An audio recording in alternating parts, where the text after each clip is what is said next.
Our next guest is someone we got just this week, actually just a couple of days ago.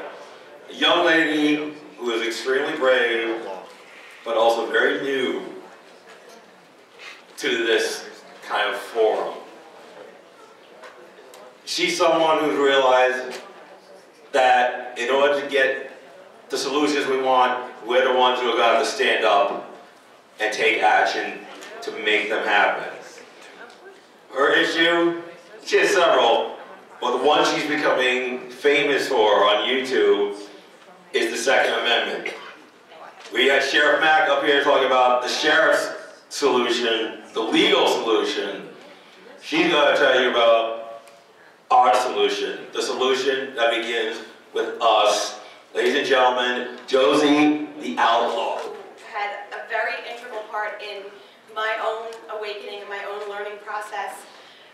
You know, Edward G. Griffin and Bob Murphy and Sheriff Mack and even people who are the attendees here, I've learned so much from. I just want to say thank you for that. And so I've been asked to come to speak on the Second Amendment. And I just want to make it clear that the Second Amendment does not create an individual right to keep and bear arms. Now, I know that may sound funny to a lot of people, but I'm going to say it again. The Second Amendment does not create the right to keep and bear arms.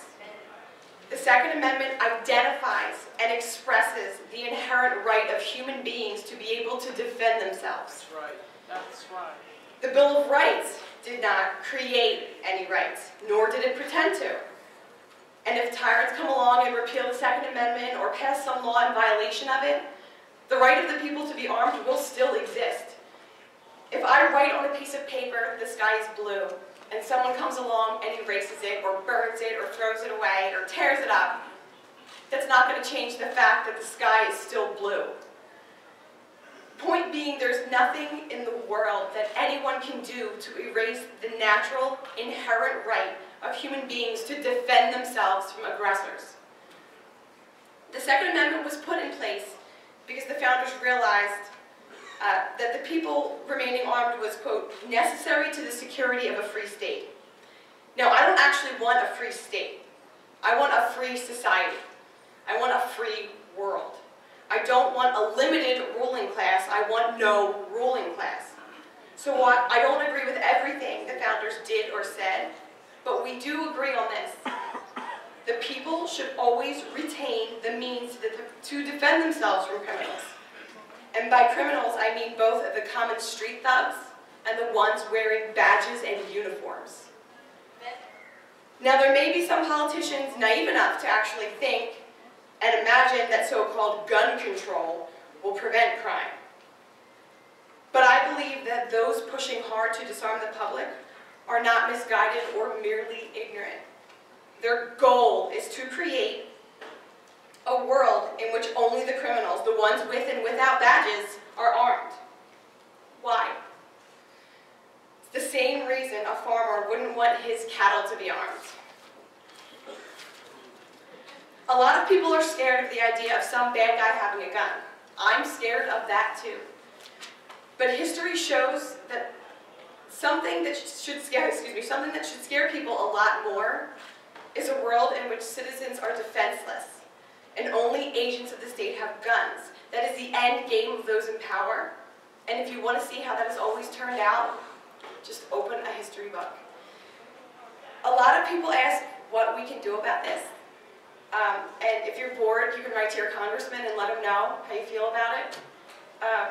But what I think would be much more effective would be to take it upon yourself to keep you, your family, and your fellow man safe and protected.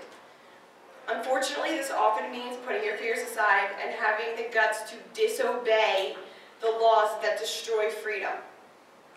While there is a risk involved in this approach, as one of our later speakers is well aware of and unfortunately has been a victim of, if more people don't stand up to injustice, it's only going to get worse. Again, the founders did not pretend to create a right to be armed. They identified the right of self-defense as a natural right, a right which no power in the world, no legislation, no authority, nothing can undo. If you agree with them on that, then don't bother asking for permission to be armed. I can't speak for the Founding Fathers, but I'm pretty sure the idea was not that the people have the right to keep and bear arms, as long as the politicians would like them to. People have to choose their battles. The goal here is not martyrdom, but no one should feel guilty about disobeying the arbitrary garbage which the politicians declare to be law. Despite what state propaganda, your authoritarian indoctrination may say, your obligation is to follow your own moral compass, to be a moral, responsible adult. And that includes the responsibility to defend yourself, your home, your family, and freedom in general from anyone who would seek to control or harm innocents. I do want to add a brief message to all of the law enforcers, including any government agents that may be checking us out here tonight, and any that may see this later. Behind the badge, beneath the uniform, you are a human being. Morality applies to you. You have a conscience. Use it. When you obey orders to commit aggression in the name of law, there will be some freedom advocates who are going to scream and yell and spit and,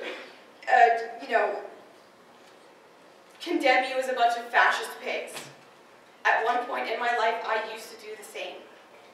However, I would much rather treat you the way I would want you to treat me as a human being, and remind you of your responsibility to protect the freedoms of others, and not just act as an obedient pawn of those in power. For example, if the powers that be declared that you are going to be disarmed, that you have to give up your means of defending yourself and your family, would you comply? And when faced with these situations in the future, remember, the people won't need to resist unjust laws if police don't enforce them in the first place. There are a lot of people who don't care about gun control, they don't think it has anything to do with them. But when a population is reduced to being helpless, defenseless subjects, it affects everyone, maybe not today or tomorrow, but the pattern in history is very clear. When the common people are disarmed, and only agents of the government have guns, then the ruling class can absolutely do anything it wants to the people. The founders knew this, which is why they wrote the Second Amendment, describing, not creating, the inherent right of all people to retain the ability to defend themselves forcefully if necessary, from all aggressors, including their own government. Unfortunately, those in power and their enforcers are making it more and more clear that they believe they can do anything they damn well please. And the rest of us should just shut up and take it. The Kelly Thomas case is one brutally tragic example of how American police essentially have a license to kill with impunity. Does anyone really believe that things would be better if only state mercenaries were armed? Ultimately, what matters just as much as the physical ability to defend ourselves is the mental ability to disobey and resist those who claim to be authority. Without resolve and the spirit of resistance, strength, courage, even an armed populace will still end up as slaves. And ironically, if the mental ability to disobey and resist is strong enough, the physical ability won't be necessary. And that's why it's so important to spread the ideas of liberty, self-ownership, self-defense, non-aggression, not just to a select few, not just to people who we feel comfortable with, not just to someone who you know won't disagree with you or shun you, but to the entire world, because eventually it will get to them. And that's basically what we need. We need numbers. We need more people understanding how important it is for us to be able to defend ourselves from injustice. We don't have to be nasty or insulting, nor do we need to be passive or apologetic when we say that we own ourselves and are not beholden to any legislature or external authority. It's important that more people come to realize that government is the primary threat to freedom, justice, and humanity, and that the only way to achieve freedom for one is to achieve freedom for all.